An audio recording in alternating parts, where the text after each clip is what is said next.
Hello, everyone. My name is Karen Misconduct. I'm the Associate Provost for Research and Scholarship at the University of New England. And I want to welcome all of you today to our Responsible Conduct of Research seminar that's being sponsored by the Office of Research and Scholarship at UNE and the Maine Health Institute of Research.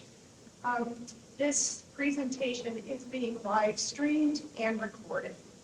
Today's speaker is Dr. Frank Chessa. He is the Director of Clinical Ethics at Maine Medical Center, and it also serves as Assistant Professor of Medicine at Tufts University School of Medicine. Dr. Chessa is a member of the Maine Medical Center Institutional Review Board, the Ethics Consultation Service, and the Living Donor Advocacy Program.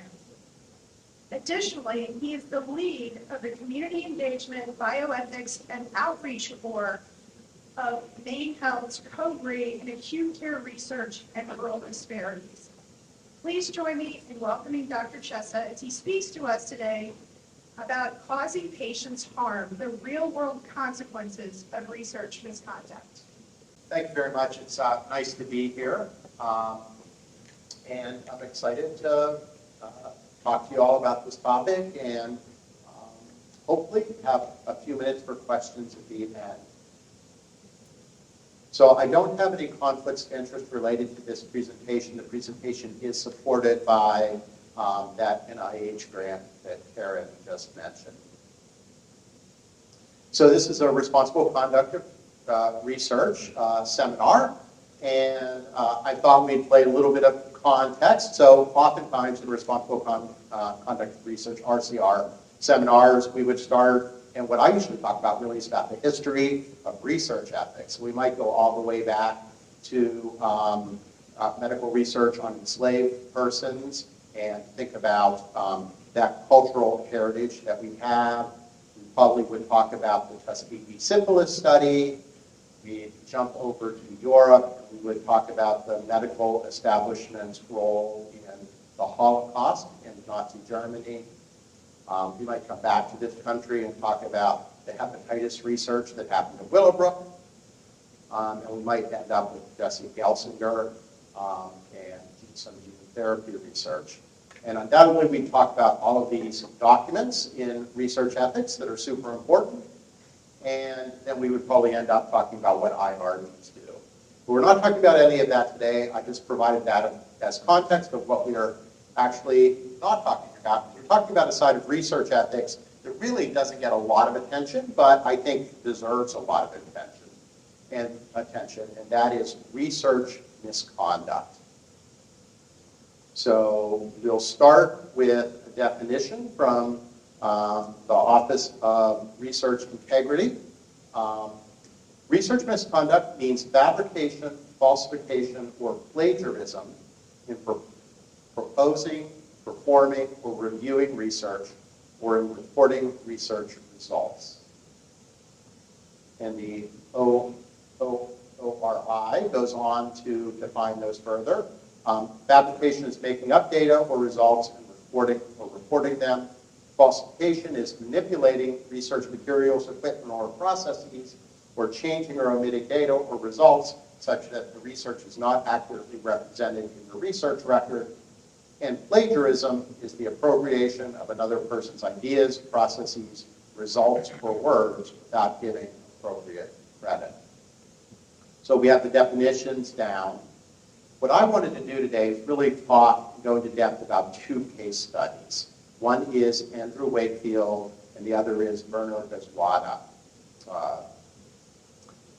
And really sort of dig into these a little bit to try to suss out a bit what the consequences of research misconduct are. I think we can think about research misconduct as if it's innocuous, as if it's sort of a victimless crime, as if no one is really hurt by it. And I wanted to sort of explore that topic and see if it's true. There are some dangers when you use examples to teach, when you use anecdotes to teach. And the most obvious one is that we're going to have two cases, and we're going to be tempted to generalize from an N of two, from just two cases. And so a warning against doing that. Every case is a little different. They all carry different lessons, so we should not generalize from such a small number. But I think the opposite danger is actually more interesting. And that's, these examples may appear to be so kind of outlandish, so astounding, so like, did that really happen, sort of types of examples, that you might think that they're not representative. And of course, it's an open question how representative they are, but I would suggest that these two examples I'm going to give you aren't really outliers at all, that they're in fact part of research misconduct that happens fairly routinely. If you're involved in it, it certainly is something you're aware of a particular case. I think few of us are aware of all of the cases. So I did a little bit of internet searching for research misconduct, and I found this short list of names. Quite honestly, I think I could have doubled it, but I would try to dig into each one and make sure I knew a little bit about each one. So these are just individuals and their institutions where they were sanctioned for research misconduct by their institutions or by a government, or they had multiple retractions of articles because of research misconduct. So there's quite a few names on there. You can see it happens all over the world. You can see it happens quite a bit in this country. I think Harvard is overrepresented, but I just started to do some Googling and it led me in that direction. So, but it shows that at some of our best universities where the pressure is super high, even there, research misconduct happens.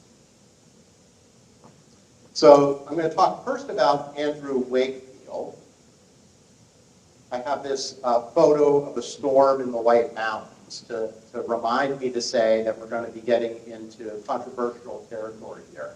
Because Andrew Wakefield is one of the people who said that vaccines cause autism. And we know that vaccine reluctance, vaccine hesitancy is a big area of controversy in society today. So I just kind of want to stop and acknowledge that. There are some people in the room and some people watching probably who are vaccine hesitant or vaccine reluctant, who've been searching on the internet. So I'm sort of aware that there are all sorts of different views out there about vaccine hesitancy. And so I'm going to try to be respectful of the variety of views there are.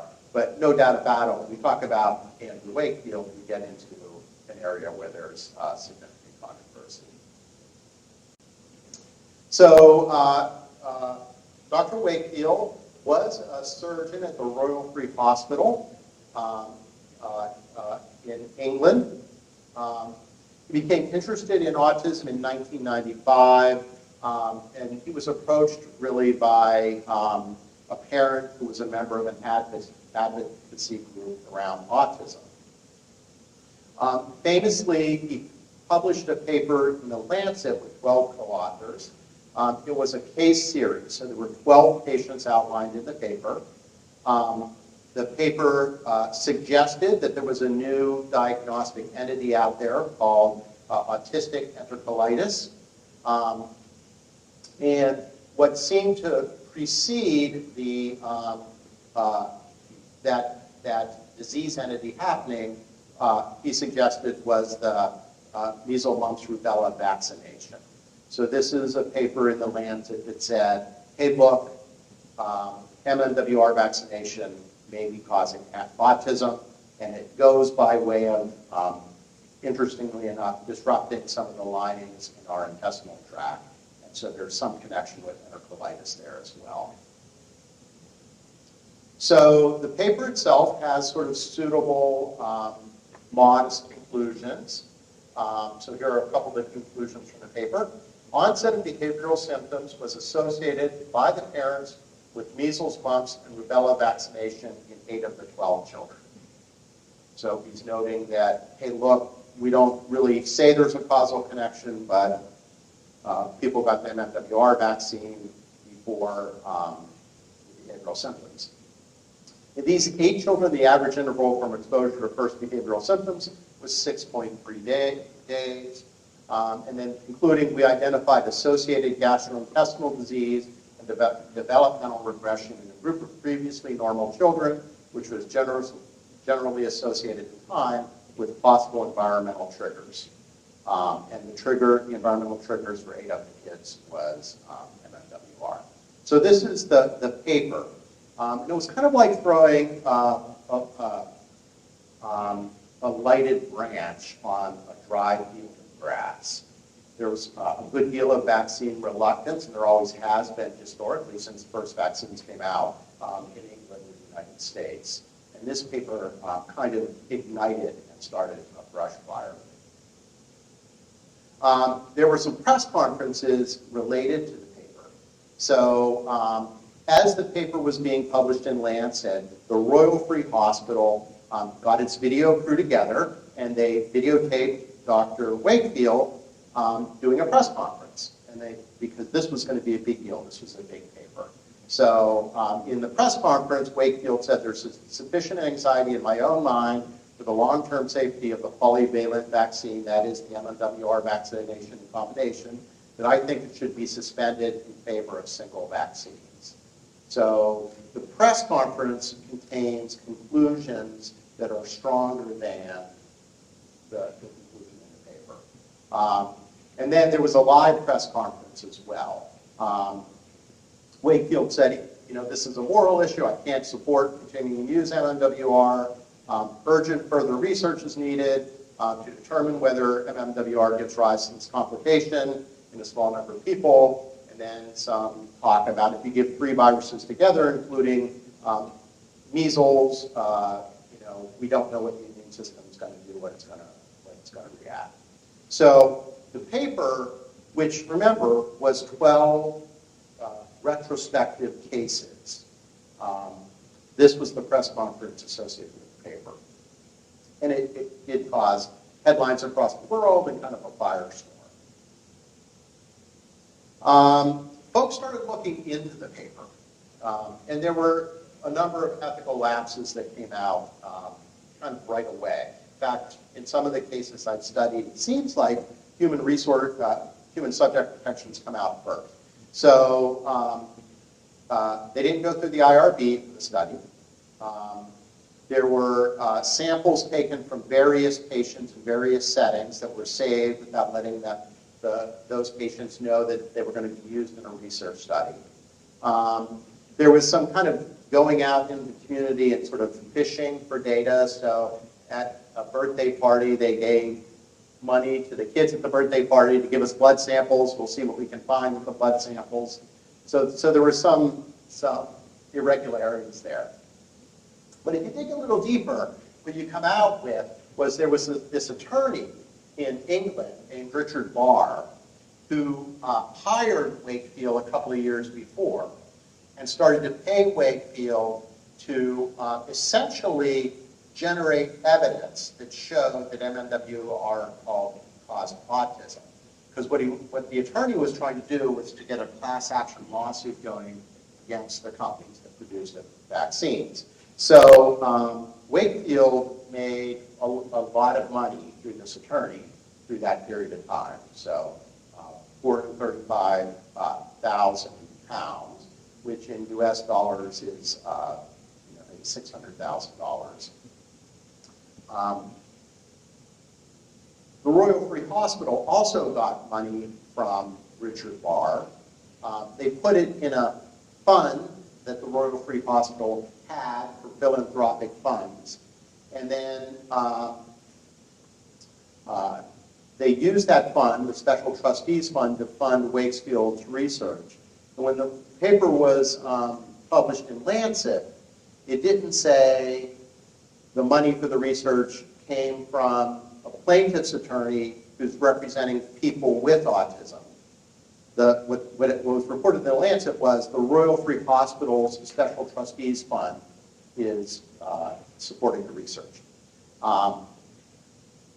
Okay, so when you read the paper, what you think is those 12 patients showed up in Wakefield's clinic at the Royal Free Hospital, and he started to notice something. That's the way the paper reads.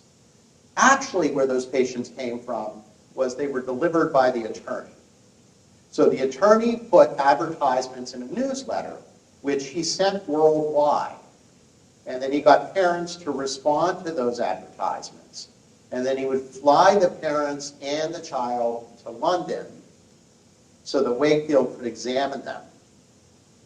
Okay, so I don't know if you have thought much about subject selection and the right way to do it in clinical trials and studies, but that isn't it, right? That's super cherry picking. They flew somebody from California over to London to do that. And then they sort of did many different sorts of diagnostics tests with these folks. Again, not approved by the equivalent of the IRB in England. So these kids got a lot of procedures. And then that formed the basis for the case studies. Dig a little bit further. So this is a journalist named Brian Deere. And Brian Deere sort of took on this case full-throatedly. He grabbed on the case and studied it quite a bit. So subsequently, he got access to the medical records of these kids. And he compared what was in the medical record from the Royal Free Hospital, what was published in the paper. So the paper is on the left of your screen with all the green on it. And each of those boxes are data for the paper, and you see the 12 research subjects there listed. When you go to the medical record, you get different answers for those data boxes. So everywhere there's a color change between these two tables, the data was changed from what was in the medical record to what was published in the paper. So it seems like pretty blatant fabrication of data. And then it gets even kind of more interesting. So in 1995, Wakefield applied for a patent for a diagnostic test to identify enterocolitis and autism caused by vaccines. So this is back in 95. This is, the paper wasn't published until 1998. He also asked for a patent on a single-valent vaccine, because what he wanted to do was give the measles, mumps, and rubella vaccines separately, arguing that they would be safer. And then there are these companies that are being formed around this supposed discovery.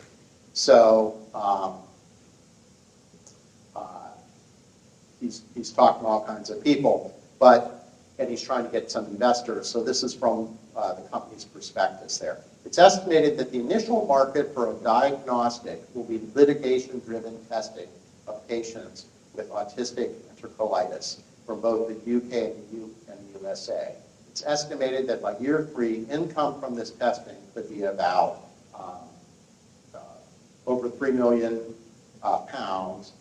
to about £28 million as a diagnostic testing in support of therapeutic regimes in support of therapeutic regimes on steam.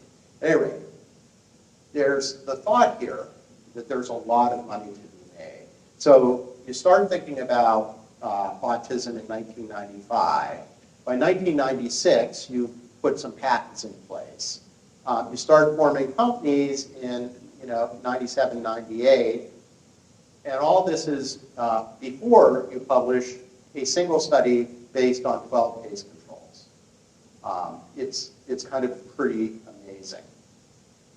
By about 1999, the Royal Free Hospital was starting to get some pressure. This is a small study. There's a lot going on. It's creating a lot of headlines. Can it be reproduced?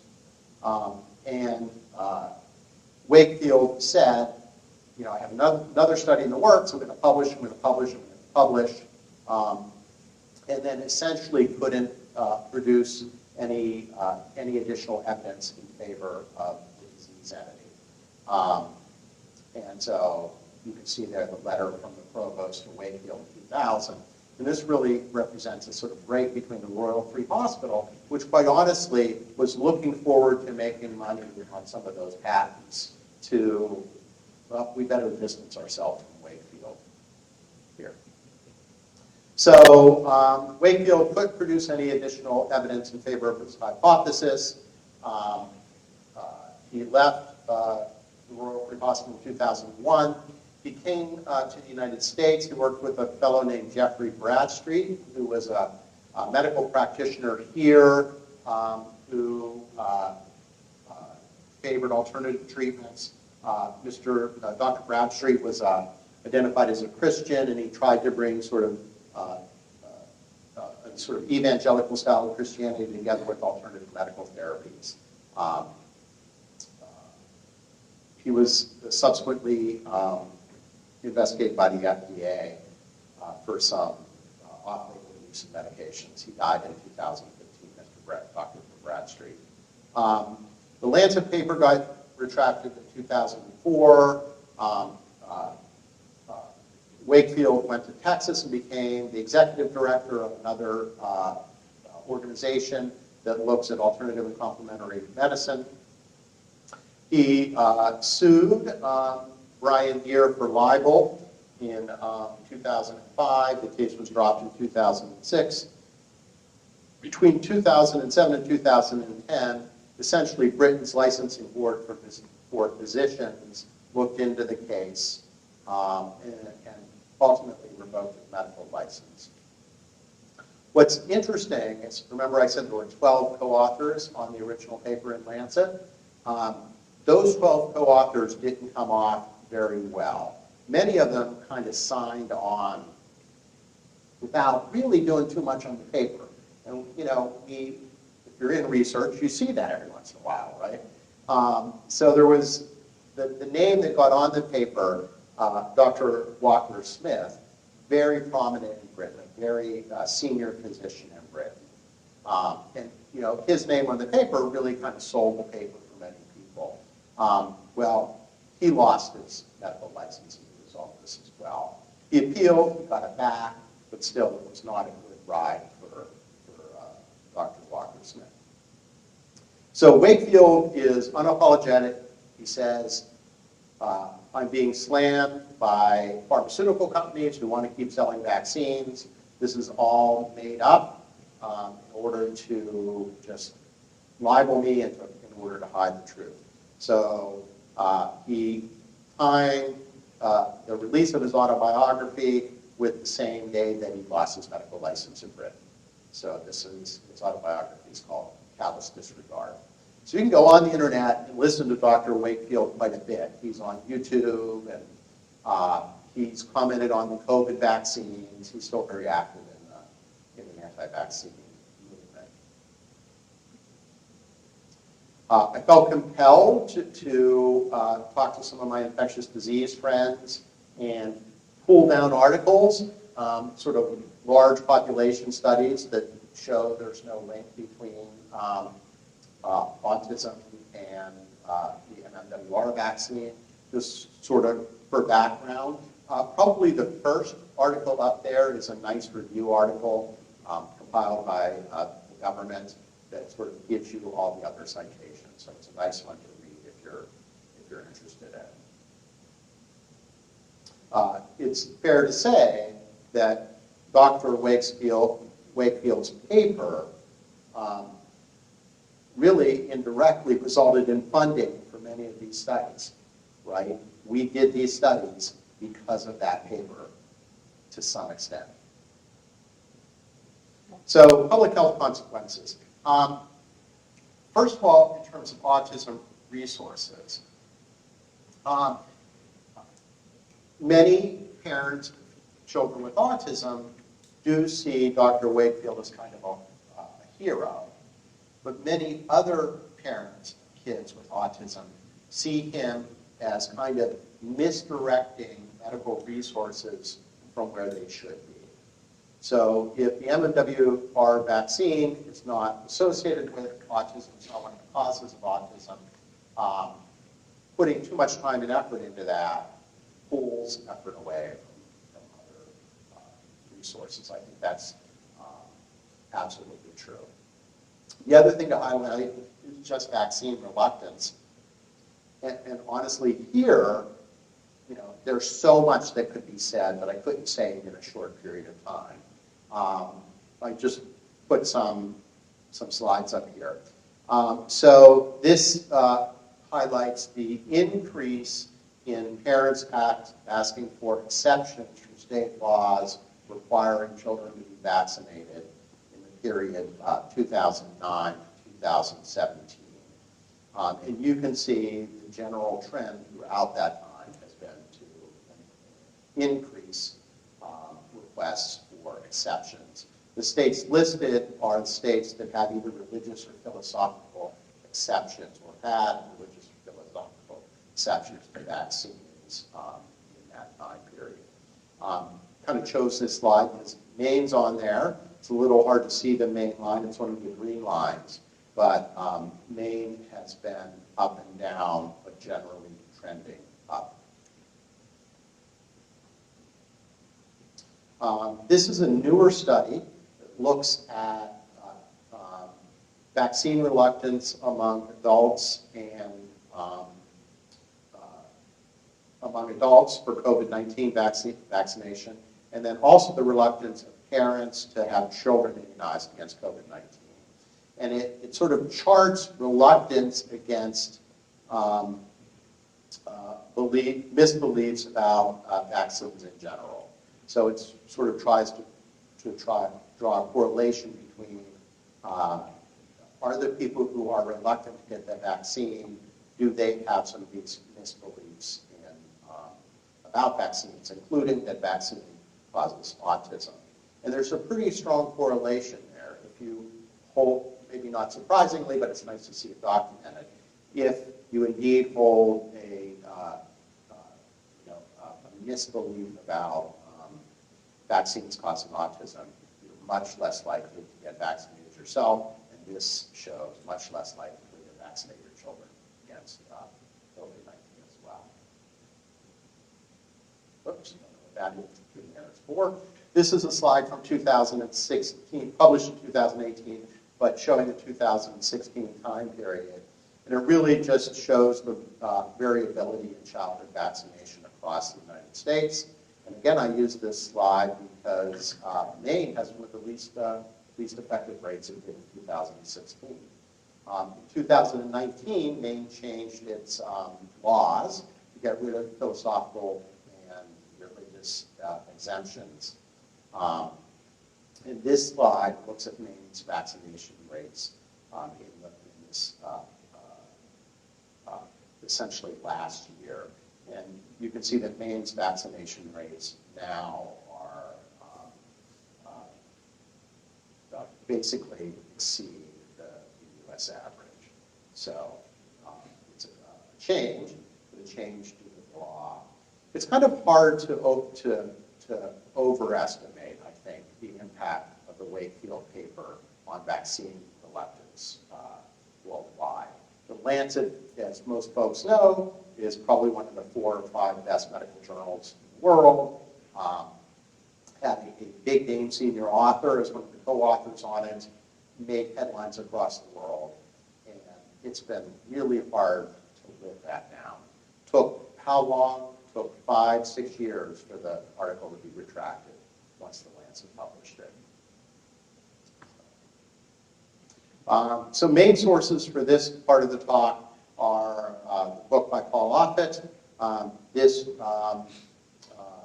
issue of the British Medical Journal, and then also publicly available are the entire transcripts of the licensing board hearing against Wakefield. And so that's basically what we just put this together. So second case, interesting, is Werner Bezwada. And he's from South Africa. And Bezwada published articles about high-dose chemotherapy with bone marrow transplant for breast cancer. So that's the story I'm going to tell now. So just a little bit of background. Bone marrow transplant, high-dose chemotherapy and bone marrow transplant for breast cancer works in this way, essentially. You want to give as high doses of chemotherapy as you can to kill as much of the cancer as you can. One of the first things that gets damaged when you give high doses of chemotherapy is essentially your immune system, your bone marrow, your ability to produce white blood cells. So the idea is if you take a patient's bone marrow from their body and store it outside the body, and then you give a high dose of chemotherapy that destroys bone marrow inside of the body, you can then transfuse or transplant the bone marrow that you've taken out of the body back into the body. That bone marrow will kind of reimplant itself and begin to produce white blood cells and other blood cell lines so that a patient's immune system will come back. If you do that with a person's own bone marrow or stem cells, it's called autologous. If you do it with somebody else's bone marrow, it's called allogenic. It's an important tool in an oncologist toolbox. It's still used for some cancers, though not breast cancer. In the 80s and 90s, the hope was that it would really increase survival for people with breast cancer. It's a dangerous sort of therapy. You get suppression of all your cell lines with the high-dose chemotherapy, and then when you reinfuse the bone marrow, it takes some time for the immune system to come back. So you get a pancytopenia, which is deeper and longer than for conventional chemotherapy, which puts the patient at greater risk. I was actually working as part of my graduate training in a bone marrow transplant unit at Georgetown University Hospital during some of this time. And we used to talk about a bimodal mortality pattern, and I think I actually even gave a paper on patient decision making. Would you risk a higher rate of short-term mortality for potentially longer survival and maybe even a cure down the road? And how do you think about that? That sort of bimodal survival pattern. If you make it through the period of pancytopenia, you're in good shape, but there's that increased risk during that short time. So some additional context. First official study for this was in 1984. It was a phase 1 study done by Dr. Peters out of Duke.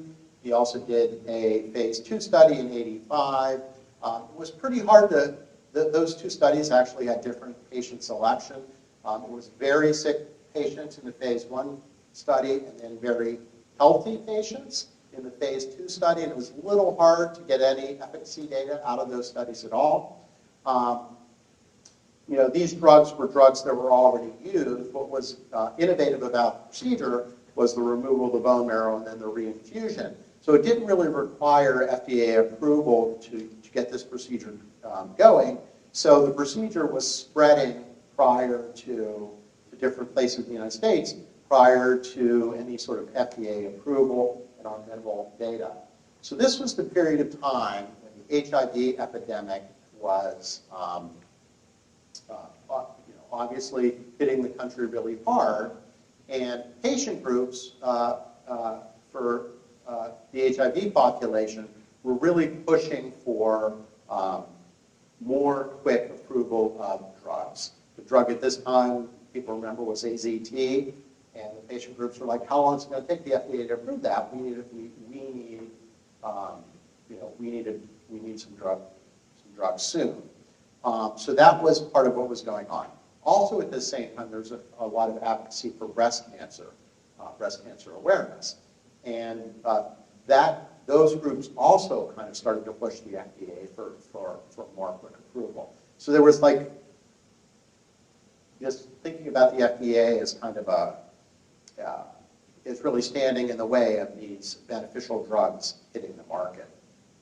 There was a pretty widespread public belief through really just media attention to high-dose chemotherapy with bone marrow transplant that the public started to really come to believe that this had already been proven. So it was hard to enroll patients in clinical trials because they were like, I don't want a chance randomization. I want the new procedure. There was big fights for insurance reimbursement here. Famously, some of the really big insurance companies said, we're not paying for it, it's experimental.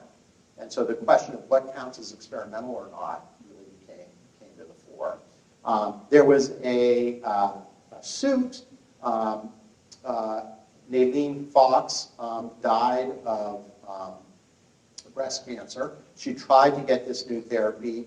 The insurance company turned her down. She eventually got it 2 or 3 months after she started to try to get it, and she died.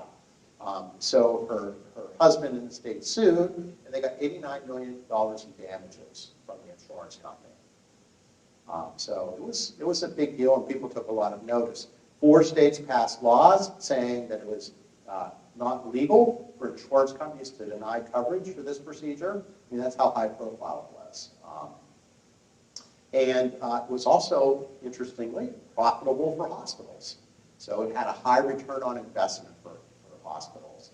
And in just a short time, there were 200 centers for high-dose chemotherapy and bone marrow transplant in the United States. So it kind of spread like wildfire based on very thin evidence. So that's the context. So Dr. Biswata was a professor at the University of Witwatersrand in South Africa. And in 1992, he went to the American Society for Clinical Oncology meeting, and he said, I got some good results for high-dose chemotherapy with bone marrow transplant, and he presented those results. And that, OSCO's a big meeting, so people took that, and it sort of led to more bone marrow transplant centers opening across the United States. He then published that data in the Journal of Clinical Oncology in 1995. And interestingly, all the other clinical trials that had been started looked at high-dose chemotherapy with bone marrow transplant as a second or third line after somebody failed conventional chemotherapy. Dr. Biswata, in this study, tried it as a first line. So he compared patients who got, or he said he compared patients who got standard chemotherapy with this. So it became, he said this should be a first-line treatment. And it showed spectacular results.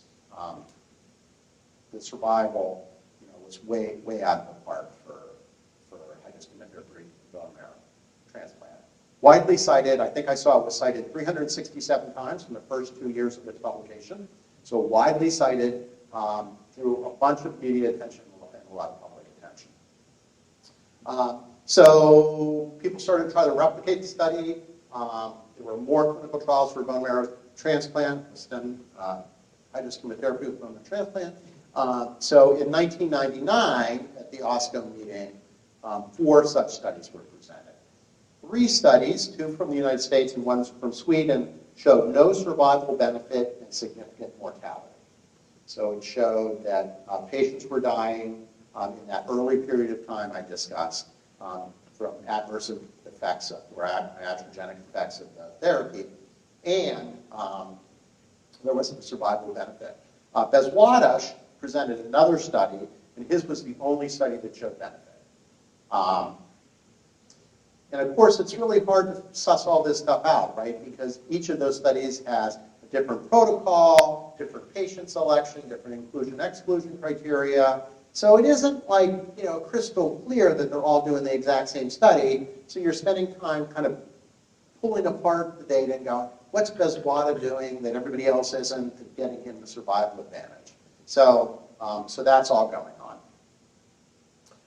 In 2000, people started to think, hey, something's up here. So there's an audit team that goes to the university in South Africa. And the first sign of trouble is the IRB there doesn't have any record of the research. That's right, that's something. No record of the research. So Biswata admits during this audit that I had a serious breach of scientific honesty and integrity in a presentation made at OSCO in 1999. So he admits to wrongdoing around 1999. And they say, hey, okay, fine, thanks for admitting that. Show me the patient records. and there were supposedly 154 patients in the study. He could produce 62 records for the patients. And it's kind of hard to talk about those records because there's no consent. There's no evidence of who was randomized into what arm. The records are essentially a mess. You can't even tell what therapies a particular patient got. Okay, so it's almost like he went to his office and scooped up 62 records of people with breast cancer and said, here are the records that I used. They also audited his 1995 paper, essentially the same mess. He did have records for patients with breast cancer, but anything tying into the study was pretty tangential. So, I mean, it just seemed like fabrication, pure and simple. So this is what the Susan G. Komen, which is a breast cancer advocacy organization, says about high-dose chemotherapy with bone marrow transplant today.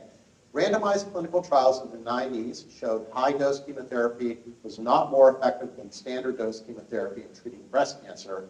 In fact, it caused death in about 6% of people. So it's not used to treat breast cancer.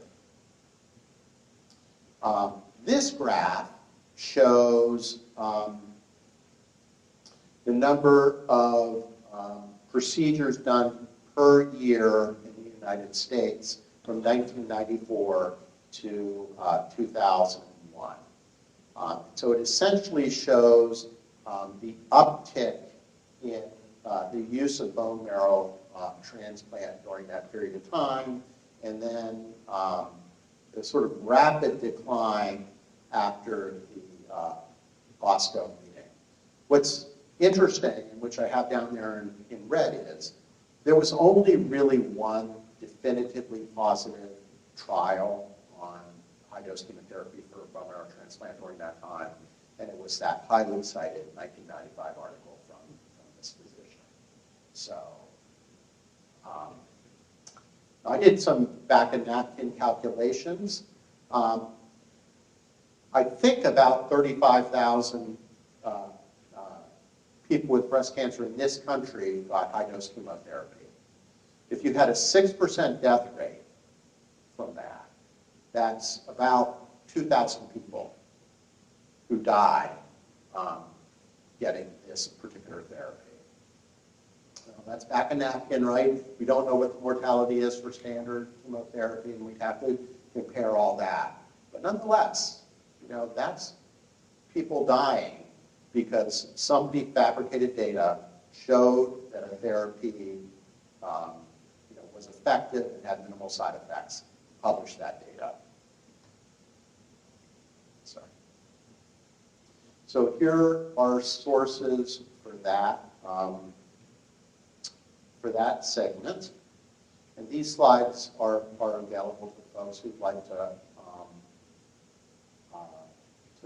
use them and look at some of this stuff.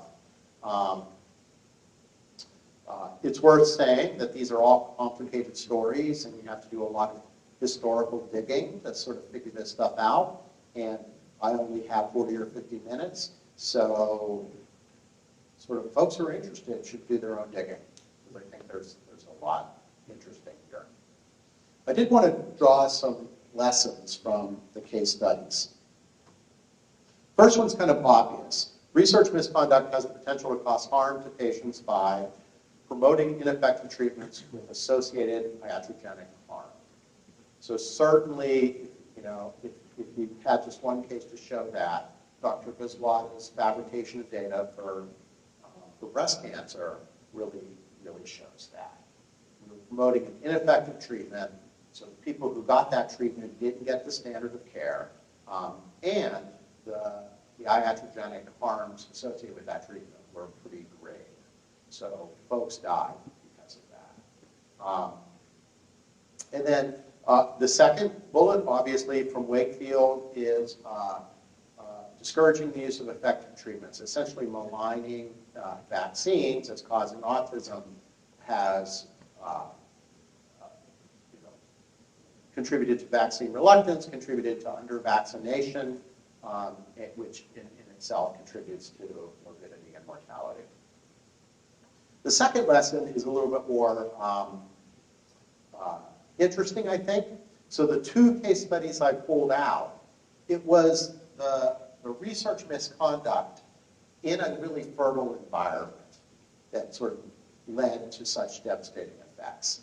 So I personally, love advocacy among the public, among myself. I think advocacy is super important.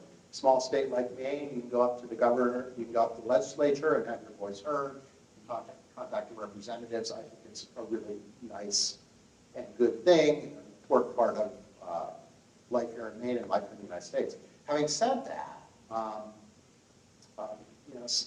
there are these situations where advocacy can really push to negative effects.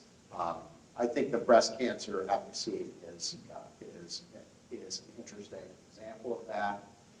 When you look at, if you sort of fast forward to present day and you look at precision medicine, I think you can see that as well. It's not lost on pharmaceutical companies that if you mobilize a patient advocacy group to get the FDA to move, that's an effective way to get the FDA to pay attention to your drug application. And so I think we see that all the time. So being aware and balancing public attention and advocacy against the science, I think, is going to be a challenge moving forward. And then finally, profit or for not-for-profit organizations, revenue generation can create a conflict of interest that provides fertile grounds for institutions to promote treatments based on research misconduct. So we can kind of speculate on what prompted Wakefield to do what he did, or what prompted Meswada to do what he did, but it shouldn't be lost that they were both backed by powerful institutions that looked at the possibility to generate revenue as as an important part of this. And Meswada, I should clarify, it wasn't so much that he was backed, but that a bunch of hospitals across the country looked at data that was not in yet, but also looked at the return on investment from opening high-dose chemotherapy with bone marrow transplant units and just went ahead and opened them. And maybe they patted themselves on the back at the time, going, I'm ahead of the curve, and also I'm in line with the breast cancer advocacy groups, and that felt good at the time, but the science wasn't there, and I'd say harm was done. And I'm kind of cynical, but I think the return on investment from those units helped with the decisions across the country. So I don't think we can separate revenue generation and return on investment from the way some of these decisions are made from the harm that done. So again, another challenge for us. We're in the Center for Innovation here at UNE. Maine Health has a big Center for Innovation. Innovation, it's great. It's the way to go. It's the way to potentially save lives. Having said that, there's this other side to it, right, where we get motivated by revenue generation and profit, and maybe don't pay as much attention to the science as we should before we move forward. So I think that's an important lesson. We have time for questions. I'm Tom Muser, I'm the Teaching Center here in UNE. I would add another bullet, and that is the power of strongly held beliefs. It certainly seems that Wakefield, at least, had very strong beliefs in a certain way of looking at autism and risk. Probably, I can't say the right anymore, had a similar idea that this has to be right, it has to be good. And that those strongly held beliefs also seem to play a role in making how others pick it up.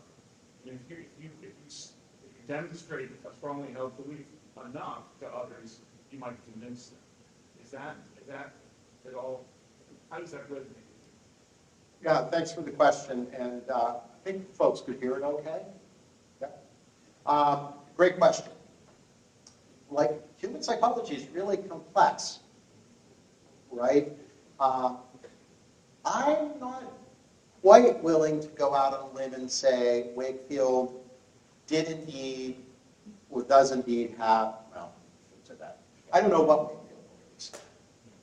I know that he's very charismatic, and I know that he's a great public speaker, and I know that he can really get audiences moving along with him. Having said that, it's hard to think that maybe he formed these beliefs before he had evidence back in 1995, just based on I don't know, a conversation with a patient advocacy group. But the sort of profit motive followed along pretty quickly on that, when you look at the documents. So it's kind of like, did he have the strong beliefs about causes of autism generated by, and I can make a lot of money from this? I don't know. I mean, it's tough. I don't think those beliefs personal opinion, I don't think those beliefs came out of a sort of an altruistic soul. I know lots of researchers who are super dedicated to their patients, who believe deeply in the therapeutic that they're researching right now. I think they are motivated by wanting to help their patients, and they've been working on this particular therapeutic for a while. They are really invested in it. But the two cases I present, it's kind of hard to say that there's a pure altruistic, set of beliefs behind them, right? And Biswata's research was so